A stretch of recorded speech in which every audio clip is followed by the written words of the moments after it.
नमस्कार, मी मनश्रीच लाईफमध्ये तुमचं मनापासून स्वागत आहे. तर आज आहे गणेश चतुर्थी. तुम्हा सर्वांना गणेश चतुर्थीच्या खूप साऱ्या शुभेच्छा.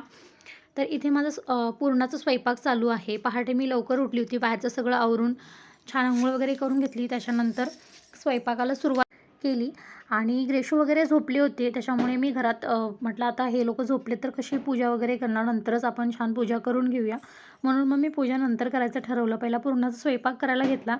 साईड बाय साईड बाकीची कामं पण चालू होती. इथं कुकरमध्ये बटाटे लावलेले आहेत. मसाला ग्राइंड करून घेतला आणि पुरणाचं पुरण वगैरे सगळं बनवून ठेवलेलं आहे. त्याच्यामुळे आता हे पहिलं करून घेते आणि त्याच्यानंतर मग लास्टला पोळ्या बनवते. कारण लास्ट पोळ्या बनवल्या की त्या गरम-गरम छान राहतील. सो त्यासाठी आणि पुरणपोळ्या बनवल्यानंतर पहिला मी ते टोपल्यामध्ये ठेवते आणि त्याच्यानंतर ते पेपरवर ठेवते. थंड झाल्यानंतर त्या एका डब्यामध्ये भरून ठेवते मी. तर अशा पद्धतीने पुरणाचा स्वयंपाक पार पडला आणि खूप छान टम्म अशा फुगल्या होत्या पोळ्या. खूप छान वाटलं एकंदर पोळ्या करताना. आणि अजून खूप सारी कामं करायची आहेत. बाप्पांच्या आगमनाची तयारी करायची आहे. पण म्हटलं स्वयंपाक झाला की एक मोठं काम होऊन जाईल म्हणून पहिला मी हे करायला घेतलं.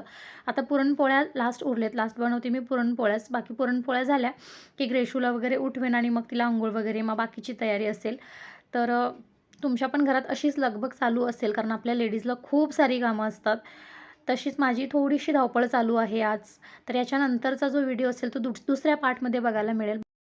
स्वयंपाक तर छान पार पाडला. त्याच्यानंतर मी रेडी झाली. ग्रेशूचं सगळं आवरलं. तोपर्यंत ह्यानी खालची जी काही थोडीफार तयारी होती ती करून घेतली. सासूबाईंनी खालचं सगळं आवरून घेतलं. अशा पद्धतीने छान सगळं पार पडलं. आणि इथं म्हटलं पुरणाचं नैवेद्याचं ताट पण तुम्हाला थोडक्यात दाखवावं त्यासाठी.